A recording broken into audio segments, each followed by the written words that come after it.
Michael Ray's grandfather passed down not only his love for music, but life lessons the singer carries with him every day.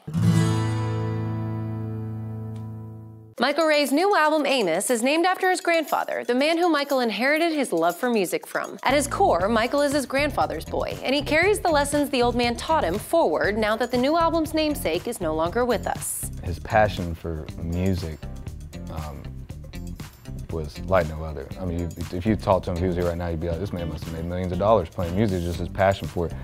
He never made money on a gig, never played, never got paid, just all for the love of it. And he passed that down to my dad's generation, the cousins of that generation. And they had a family band called the Country Cousins back in the 80s that they did all through Florida, and it was my dad, my uncle, my grandfather, and cousins. And then came our generation, and he continued passing that down.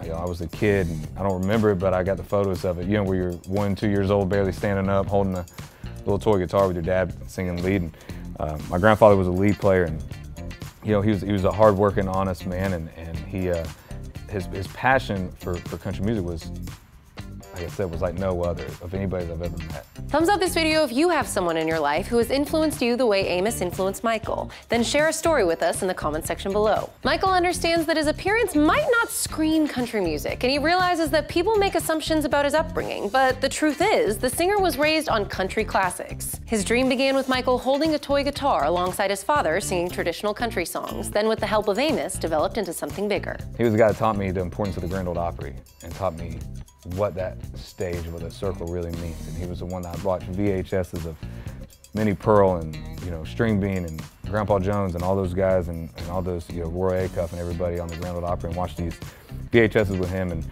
go, man, how cool would it be? I don't know how you get there from Eustis, but how cool would it be maybe if you get maybe one day an opportunity to go there, let alone maybe play it. And he passed away 2 months before, about a month and a half before I made my Opry debut. It was on April 24, 2015 is when I made my debut. And he passed away February 4th. And so it was like one of the most bittersweet moments of my life was getting that email of, hey, pick your Opry debut. And it was like it was like, oh man, we got the Opry, and then it instantly hit of like, shit, man, we were almost there. You know, like he was almost there, but I got to, you know, I got to play his guitar that I still have that he played for 60 years and wore the finish off of it. And the Grand Ole Opry was kind enough to let us really take a moment, really let me have a moment to honor him. You'll find little bits of everything on Amos. Notes of rock, punk, and even hip-hop have made their way onto the album, but it also leans traditional in unexpected ways. Songs like Summer Water and Drink One For Me are timeless country songs. And the album's cover depicts a scene one might have found in Amos's house. You can see breakfast and a cup of coffee sitting on the dresser, and an old wristwatch that quit working a long time ago that Ray carries with him everywhere. And the watch is a watch that he had when he retired from the phone company after 50 years, and they gave him the watch. And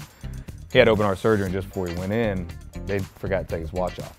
Meanwhile, keep in mind, this thing's not worked in like 10 years, right? He just has always had it on him, so it still doesn't work.